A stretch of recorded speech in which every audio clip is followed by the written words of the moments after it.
The Tennis Gambling Podcast on the Sports Gam Podcast Network is brought to you by Fantasy. They have a brand new offer for new customers. Play just $5, $50 in bonus funds when you use the promo code SGPN.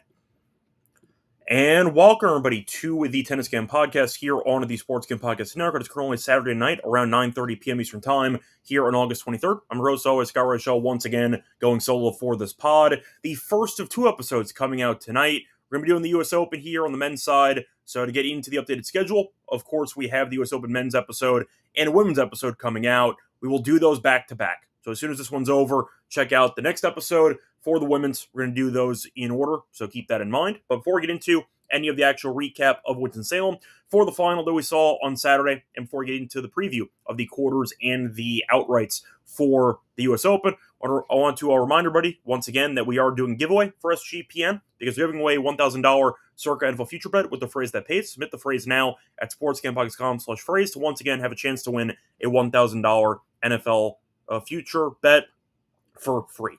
Anyway, point is looking at the actual recap of what happened for the Winston-Salem final. We recorded an episode relatively late last night, and overall the results were decent. Did hit the lock, did lose the dog. For the lock, nice win with Fucsovics money line at minus 125, so can't really complain there. Got a bit dicey, I'll get into that in a second, but he got the job done as he won in straight sets. For the dog, though, picked up a loss as we ended up having the over 2.5 sets in the matchup at plus 130. No regrets, went to a breaker in the second set, so we had a chance there, didn't get there. But either way, you ended up seeing it turn into a competitive matchup, which seemed unlikely based on how the match was actually going for the first hour and change or so. So the match took a turn halfway through the second set. Fucsovics was rolling. It looked like he was going to win easily, potentially like 6-3, 6-1. It looked ugly. So Fucsovics, just for reference, won the first set 6-3. He was up 5-1 in the second set. So once again, it looked like it was going to be over very, very quickly in about an hour and change. And then Szulc remembered how to play tennis, and the match got very, very competitive. So Fucsovics had two chances to serve for the match, as he ended up leading 5-2 on his serve and 5-4 on his serve. He had a match point in the 5-2 game, did not convert, got broken both times. So Szulc came all the way back from 5-1 down to up 6-5, actually. Then you saw Fucsovics hold, and it felt like Szulc kind of ran out of gas, and Fucsovics was able to get back into control of the match, and he ended up winning the second set via tie break. So once again, a very interesting matchup. It looked like it was going to be over very quickly. It looked like Szulc was exhausted after playing 3.5 sets yesterday, and we were wondering if his overall, I'd say, stamina would hold up. He came out flat, just simply put, and Fucsovics looked good for a guy that had a day off yesterday. Then things turned, but Fucsovics found a way to, I'd say, get his, mental control back, and he found a way to get everything, I'd say, once again, the way that it should be for him, which was a nice straight set win because he was coasting to that. Then he made an adventure of it, losing 5 games in a row, yet he was able to get control again and to win the match in straight sets. So, nice job by Fucsovics, once again, to get the job done in straight sets. It was a great spot for him only dropping once in the entire event, having a day off with Korda dropping out, and having an opponent who had to play 3.5 sets on Friday. It was really just a great spot for Fucsovics, and that's why we backed him on the money line. Thought he would close at like minus 135, minus 140, and he did. He closed around that, so he beat the line move there, worked out. For the dog, once again, we got a miracle breaker out of it. Szulc could not pull it out, but we had a chance there at plus 130 for the over 2.5 sets. Is what it is. We'll take the lock there for a nice win. Now, a reminder, because I forgot to mention it before, you can also support the show by leaving a like and subscribing on YouTube. And a reminder, you can also leave a rating and a review on Spotify and Apple. So podcast available different ways. You can find it on the YouTube live stream format, the YouTube regular format afterwards, or check out Spotify or Apple, the edited version, audio only. So check that out as well. But don't forget to leave a like and subscribe, and don't forget to leave a rating and a review. Plus, a reminder, check out the merch store on the actual website for SGPN. We have a lot of great tennis merch. We have sweatshirts, we have t-shirts, we have mugs, so check that out. Very affordable, very comfortable. Recommend checking out the merch store, not just for our show, but for the other shows with the network, College Experience, MLB show, NBA show. You get the drill. Anyway, so nothing else to really recap there for the men's side, because we had one match and it was very straightforward. So moving on to the U.S. Open. It's about damn time. Looking forward to the final Grand Slam of the year. Should be fun. Of course, the question remains, can anybody, and I mean anybody, actually challenge Sinner or Alcaraz for the title? We're going to see. But I'll put it this way, I think both guys have manageable draws, and we'll see what happens moving forward. But that is the question, of course, can anybody actually stop Sinner or Alcaraz from winning a Grand Slam? Because it has been a while since somebody not named Alcaraz or Sinner has won a Grand Slam event. Now, for the recent winners of the event, you saw Sinner beat Fritz last year in straight sets. So Djokovic beat Medvedev the year before that. Alcaraz beat Ruud in the, I believe it was a COVID-shortened field there. And you saw Medvedev, who ended up ruining the calendar Grand Slam pursuit for Djokovic as he ended up winning that one. And once again, that was a bit of a shocker as he won in straight sets. So, point is, you've seen different faces and different names winning the event, and that is one common theme. Even though we've seen a lot of really talented players over the years, of course, the Big Three era, now you have Sinner and Alcaraz, repeating in the U.S. Open is actually not that common. The last person to win back-to-back U.S. Open titles was Federer, who won 5 in a row from 2004 to 2008. So it's been roughly 16, 17 years since somebody managed to win back-to-back U.S. Open titles. So Sinner did win last year. We'll see if he can break the streak. But historically speaking, if you win the event, you most likely do not win the following season. So keep that in mind. Now, for the actual quarter odds, this is going to be the Sinner quarter here for the first one. So moving on to the first quarter, Sinner's minus 340. I'm going to use DraftKings for these lines. I already shopped around, though. So if I mention a better price, I did shop around, and I'll mention it. The point is, for DraftKings, for convenience, I'll be using their lines. So minus 340 for Sinner. You have Draper at 4-1. You have Paul at 18-1. You have Musetti at plus 2,000. Caboli at 25-1. Bubla 25-1. Brooksby 28-1. Diallo 28-1. Pericard 30-1. Shapo 30-1, and you kind of get the point. So it's a pretty weak quarter. Full disclosure, I know Draper is a top 10 guy. I know that he won a 1,000 title on hard court in Winston-Salem this year. Will he beat Sinner? Absolutely not. Now, we saw Sinner beat him last year in the semis, I believe, of the U.S. Open. I think Sinner coasts. Yes, I understand he had an illness. He dropped out of the final in Cincinnati as he retired in the first set. Should be fine. As far as I'm concerned, illnesses, I'm not sure which one he actually had, but he took some time off, was able to recover. We know Sinner, even if he's below 100% health, should coast anyway in the first couple rounds. So he should be able to get better as the event goes on. Capriva, though, in the first round is basically a bye. He'll win that one. Now you have Popyrin in the second round, which could be a bit tricky. We know that he ended up beating Djokovic last year in the U.S. Open. Sinner should get through that as well. He's in the same immediate half section as Fucsovics or Shapo. Once again, Sinner's going to coast, so even if he's not feeling great early in the event, he'll feel better late, and that's all that matters. So I think that Sinner should win the quarter. Am I picking anybody else? No, because why would I do that? Sinner should probably dominate in the quarter. So give me Sinner minus 300, nobody else. Once again, I've mentioned this many times before, when it comes to getting creative for Grand Slams on the men's side for quarters, you can pick some spots. The Sinner quarter's probably not the spot you want to take, because even though he might end up losing Alcaraz at some point, or he doesn't win every Grand Slam, he still gets to the semis, which is all that matters for the quarterfinals here, or for the quarters, I mean. So give me Sinner at minus 300, nobody else, because I just think he's going to be running unopposed. Paul doesn't really scare me. He hasn't really been that good this season. We said he's not great on hard court. Caboli can be interesting, but I don't think he's really going to do much in the event.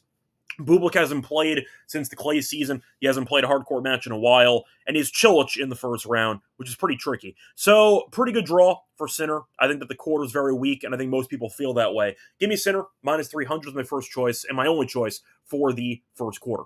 Moving on to the second quarter, and this is going to be one of the more open ones. This is Zverev quarter. Now, you know that he's been a head case, but he did look better over the last couple of weeks. He had the health concern in Cincinnati as he ended up losing Alcaraz. He ended up losing in the semis to Khachanov in, once again, Toronto. So he's been making deep runs, not to the final and not winning titles, but he has been looking better when his diabetes doesn't act up in the heat. But he's plus 130 here. You have Deminaur at 5-1, Khachanov at 8-1. You have Rublev at 10-1. You have Tsitsipas at 11-1. for some reason at 11-1. Can't beat Boo and Winston-Salem. He's 11-1. Good luck with that. You have Humbert at 14-1. Majetovic at 14-1. Cerundolo at 16-1. Felix 16-1. Mychik at 18-1. You kind of get the point. So, the question is, since this is not going to be an Alcaraz or Sinner quarter, am I picking somebody besides Zverev to win? First things first, I'm still going to go with Zverev in this one at 2-1. I know that he's a guy who can be very annoying to back, but for the draw, it's favorable. I'll put it that way. So he has to be low into the first round. Basically a bye. He's in the same half section as Felix, so he definitely should get by that. Then you're looking at what's in the other half of his section. He has Rublev, so he's able to avoid a couple of the other, I'd say, threatening options there. Rublev, we know, has never made a semi in his life in a Grand Slam. You're looking at a couple of people who don't really scare me in his immediate section. And yes, Zverev, I know, can be annoying. Fact is, he did up the aggression in Cincinnati. He looked good before the injury or the actual, health concern acted up. And I do think that he will be able to outlast guys in his quarter. Not exactly the best quarter. You're looking at, once again, a couple of names that might seem interesting. De Minaur, I'm not going to pick. I think that he just doesn't have enough firepower in hard court to make it to the semis. You're looking at Rublev, who's never made it to a semi before. Tsitsipas is a head case, and he's been terrible lately. Humbert hasn't played much recently. Not a lot of depth in this quarter, but I'll pick a guy that beat him in Toronto. Give me Khachanov at plus 950. I like the price there for him. I think his actual draw is more difficult. He does have Basaveretti in the first round, who's a pretty good hardcore player. Of course, he's American, so the crowd will be against him. But point is, same half section as Cerundolo, who's been quite bad recently. He's in the same half section there as De Minaur. I think that Khachanov would beat De Minaur on hardcore personally. But Khachanov, we know, tends to make some surprising semifinal runs occasionally in the U.S. Open. Did one. He ended up having that a couple years ago when he ended up beating Kyrgios in the quarters. But the point is, I do think you're looking at Khachanov at 950, who we saw look good.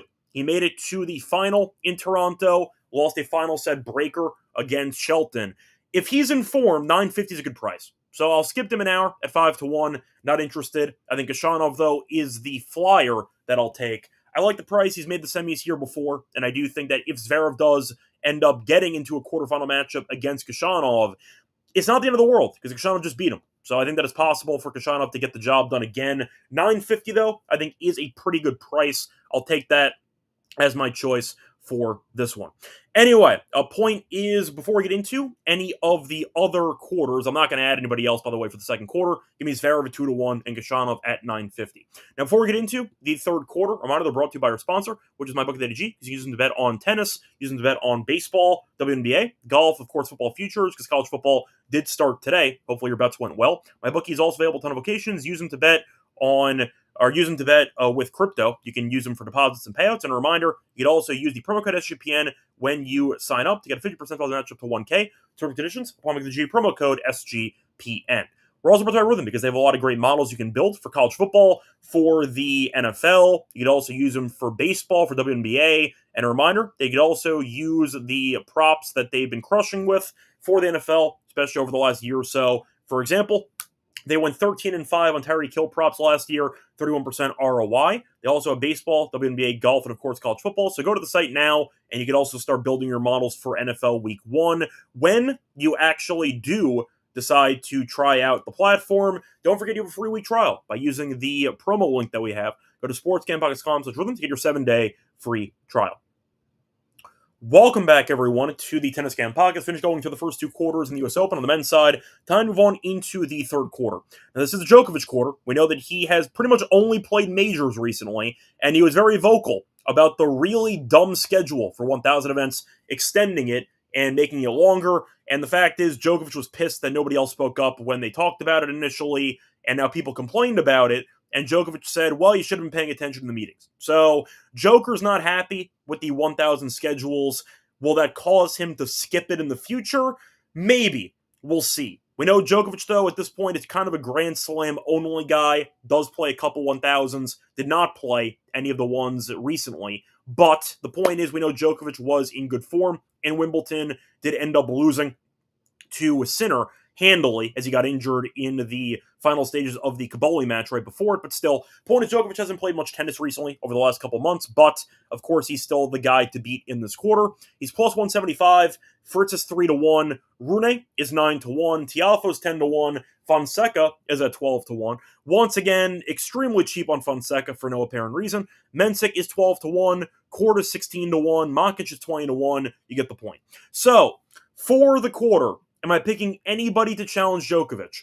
No, I am not. Give me Djokovic at plus 180. I like the price. And now looking at the actual draw, not bad. Tien could give him maybe a problem for a set or two, but Djokovic will win that one. He's a better server than Tien. Then he has basically a bye in the second round, Svaja or Piros. He should end up winning that one. He has Mickelson in his immediate section.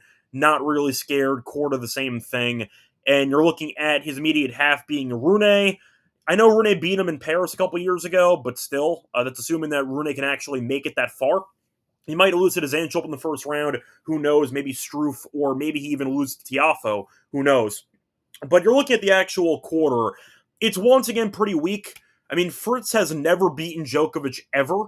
I think he's won a set against him twice, and he's 0-10 a lifetime. So Joker owns Fritz. I'm not going to make a case for Fritz. I don't see the value there at all. You're looking at Rune at 9-1.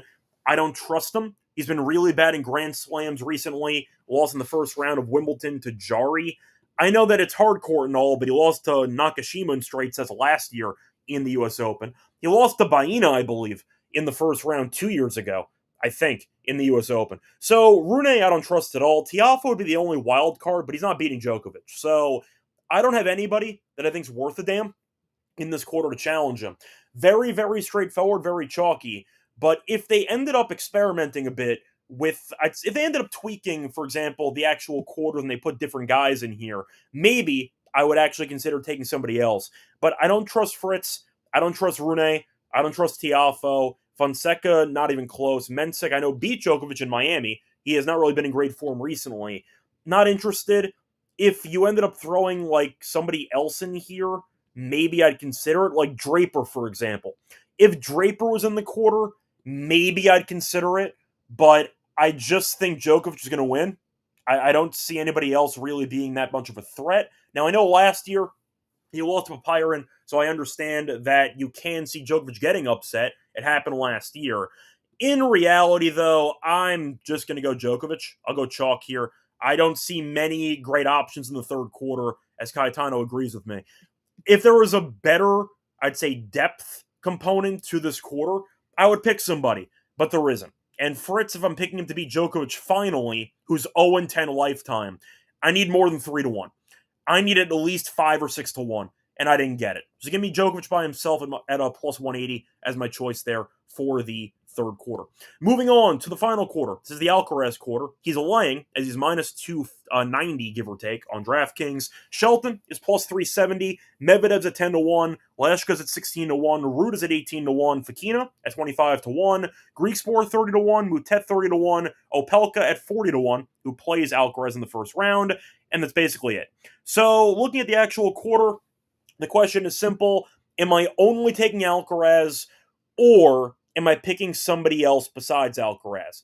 The answer is actually option number 2. I'm picking Alcaraz, of course, at minus 220. However, after losing to Zanchop in straight sets in the U.S. Open last year, I had to pick somebody else just in case. We know that Sinner tends to be consistent when it comes to not flaming out of Grand Slams. Alcaraz can, and we saw that last year. So just in case of emergency, I will include somebody else.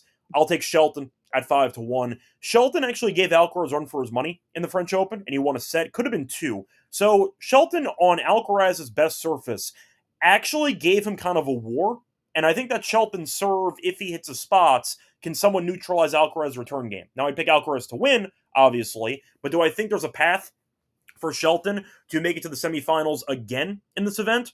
Sure. I see a possibility. I think 5-1 decent price. If you want to look at the actual draw for both guys, Alcaraz has a pretty decent draw. Pelka in the first round. They're looking at Shang probably in the second round. He's in the same half section as Darderi. That's a joke. He'll walk right into the third round, give or take. But you're looking at his half. You have Medvedev, who we know nobody can trust, and Medvedev faced off against Bonzi, who beat him in, I believe it was Wimbledon. So Medvedev, I understand, has had some success here in the past. I could not care less. There's a 0% chance I'm picking Medvedev. Zero. As far as I'm concerned, it's a donation. He's been really, really bad for the last couple months, especially, and for pretty much the entire year. I don't trust him at all. So Medvedev, no chance in hell I'm taking him. That's a donation, as far as I'm concerned. Give me, once again, chalk here with Alcaraz. I'll go with him minus 220. I think that is immediate halves too easy, and I do think, unlike last year, he should make it out of the quarter based on the draw. However, Dzanchel wasn't a threat to him on paper anyway, and Dzanchel beat him. So you never know with Alcaraz, but I'll go with Shelton, who I think just has the game to frustrate anybody with the serve here. He has Buse in the first round, then he has probably either Busta or Yalmas Ruiz. Same half section, though, as Greeksport, who we know can be a bit streaky at times. We'll see. Leheshka could be interesting against Shelton, but Shelton just beat him handily in Cincinnati. Rue doesn't scare me on hard court at all. So I'm going to go with Shelton as my other option here for Alcaraz. So even though I'm going with relative chalk, I'll include a failsafe for Alcaraz just in case last year happens again. Give me Shelton a 5-1 as my second choice for the fourth quarter. Moving on to the outright picks. Now, once again, we did it for Wimbledon. Am I picking anybody besides Alcaraz and Sinner? We've done it basically the entire damn year. Just picking Alcaraz and Sinner and seeing what happens. Will I change it up? We're about to find out.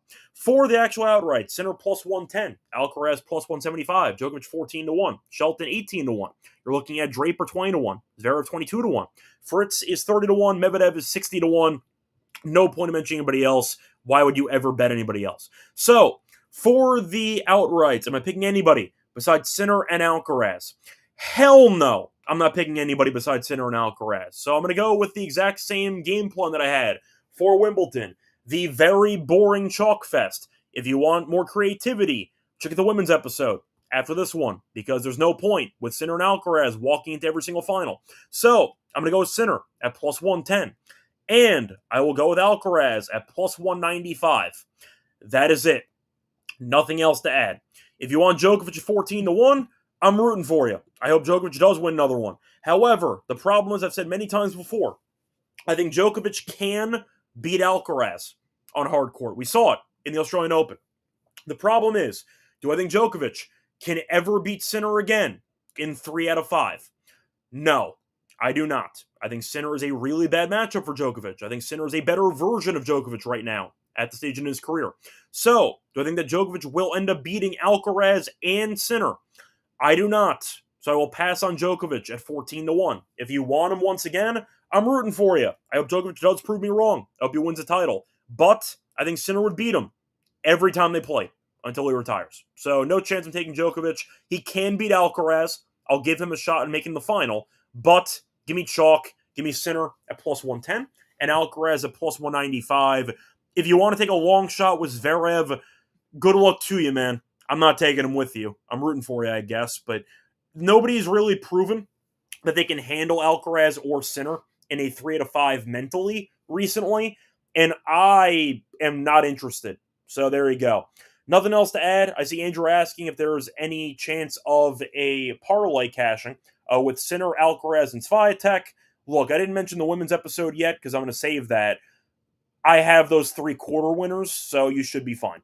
If you had to pick one who'd mess it up, probably Swiatek, but who knows? I think she'll be fine. She ended up just winning Cincinnati.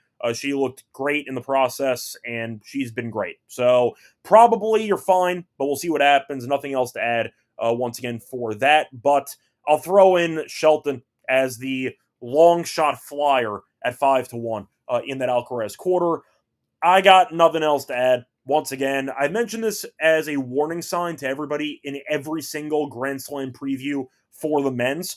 Don't expect creativity. I'll throw in the occasional long shot in a quarter, like Kashanov, for example, at 950. But looking at Sinner and Alcaraz win every single damn Grand Slam, why the hell would I pick anybody besides these two people? If you want to flash back to like mid-2000s, mid to late 2000s, before Djokovic had his coming out party, why would you ever pick against Federer or Nadal?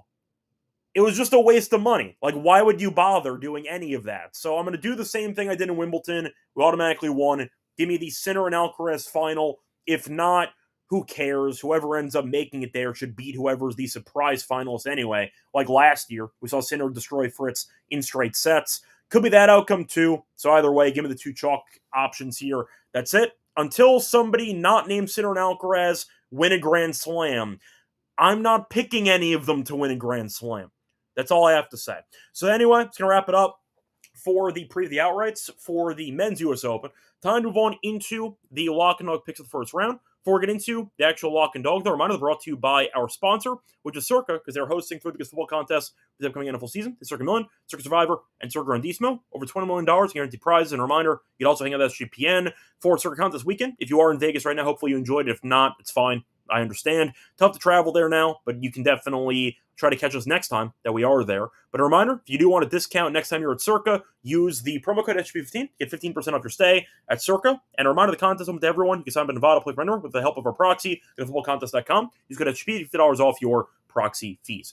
We're also brought to Bank Fantasy, because they're in WrestleMania, happening all summer long. 15 million prizes, 2 minute first place, no waiver wire, no trades, and a reminder that you can also use Underdog for pick'em entries. They have tennis, so if you want to do some aces stuff, some breaks of serve, they have a lot of options on Underdog. So check out the, once again, entries for some tennis stuff if you want some US Open content. But a reminder, you can also use the new offer that they have for new customers. Play just $5, get $50 in bonus funds when you use the promo code SGPN. Welcome back, everyone, to the Tennis Game Podcast. Finished going through the outrights for the US Open. Time to go on into the lock and dog picks. Now, for the lock, I'm going to go with what seems like a risky play, but I like it for the odds. Now, I did find a rogue line. I found a total play that I like for an over. Now, most books have 41.5. I saw 40.5, but I found on BetOnline a 39.5, and I'll take it offshore. Give me Bublik and Cilic. I mentioned the matchup before. Give me the over. 39.5 games here at minus 110. Now, the total is at 41.5 in some spots, so there has been a lot of movement on the over. Still the 39.5, though, so I'll take it now. Now, if you can only get 40.5 or 41.5, I still, I guess, don't mind it, but I really prefer the 39.5. I think it is a key number. You have 4 separate 6-4s, you win, and if you take it later on, you lose at 41.5, for example. But I do think you're going to end up seeing a good serving display from both guys. The tiebreak in this one's minus 350. The over 3.5 sets is minus 200. You get those two things, you're in great shape because you get a 7-6 and a couple of 6-3s in there. You still end up with a nice total of about 40, give or take. So I do like the idea of having a breaker. We know Bublik is a very good server. He's been in good form recently, has not played since the clay slate, but the fact is he was serving bombs over there. Seems like he has mentally found a different seriousness they did not have previously. Some rust might play a factor, though. Both guys haven't played in a while, as Cilic has not played since Wimbledon, I believe. He was good in Wimbledon, though. Won some rounds. He ended up serving well. And we know that both guys can be a bit streaky, though, with their own games. So you might end up seeing a bit of a marathon unfold here between the two of them. But Cilic's had a couple of marathons recently in Grand Slams by winning 6 of the last 8 Grand Slam matches. They're not in straight sets. But simply put, 39.5. I think is too low. Both guys are very good servers, and we know the returning can be pretty iffy for them. But I think that works to our benefit here. Give me a solid serve fest here. Give me some 4 or 5 set marathon tennis. And once again, give me the over. I think you'll see a breaker and probably 4+ sets in this one. So give me the over as my lock for the show. In the Bublik and Cilic match, 39.5 at minus 110 as my lock. For my dog, I'm going to go to a first set and match combo play. The Lloyd Harris match against Baez. Give me Harris to win the first set and the match at plus 110. This is on FanDuel. Now, it's pretty interesting that Harris is a qualifier in the event. He did not drop a set in qualifying. Baez, of course, did play Winston-Salem. He ended up losing to Dzanchulp in 3 sets. But Harris is favored in the matchup as a qualifier. Main reason, Baez is really, really bad on hard court. He is 22-50 lifetime on the ATP level on hard court. Baez, we know, is a clay specialist. He's not good on hard court. And we know that Harris is a very good server. And that could be a problem for Baez because Baez, as a reminder, is only 5'7". So Harris might serve a bunch of aces, might finish with north of 25 in this one. The point is, I think Baez is going to struggle to actually extend rallies if Harris is able to hit his spots on his serve. Baez, we know, is not a great player in general outside of clay. I think it'll be an issue for him. And the fact is, Harris has been good here in the past. In his career, he's quietly 12-5, including qualifying straight up in the U.S. Open. And he also randomly made the quarterfinals in 2021. But Harris was in rough, I'd say underwhelming form recently. Went to qualifying, did not drop a set, served very well. We know Baez had an okay showing on hard court recently for his own standard. He beat Goffin, who had a foot injury. He couldn't move, so that was an easy win for him. He ended up winning another matchup later on. But the point is he lost to Diallo. I'd say a similar play style to Harris, and he lost to him in straight sets. Baez, though, is objectively not a good hardcourt player. Harris, I think, is. And the fact is, I think the big serve with the small stature of Baez is a really bad combo for Baez. I know that he's a decent favorite here in this one, like minus 170, give or take, but he can get this down to plus 110 with Harris to win the first set as well. So I see maybe a breaker or two. Harris maybe unloads on the forehand and is able to shorten the rallies, come forward, and I'd say neutralize Baez's best attribute, which is his rally tolerance. But I see a good matchup for Harris with the size and with his overall hardcourt skill set compared to Baez. Give me Harris to win the first set and the match at plus 110 as my dog. So anyway, once again, the lock and dog picks for the first round of the men's U.S. Open. The lock's going to be on the Bublik and Cilic match. Give me the over, 39.5 games, minus 110. For the dog, I'm going to go with the Lloyd Harris match. Lloyd Harris to win the first set and the match at plus 110 against Baez. Can wrap it up for the show. We're back once again in about 5 minutes for the women's episode. That'll come out once again in a little bit. But until next time, I'm Twitter's Radio, and good luck to all of you and all of your bets. Once again, good luck to all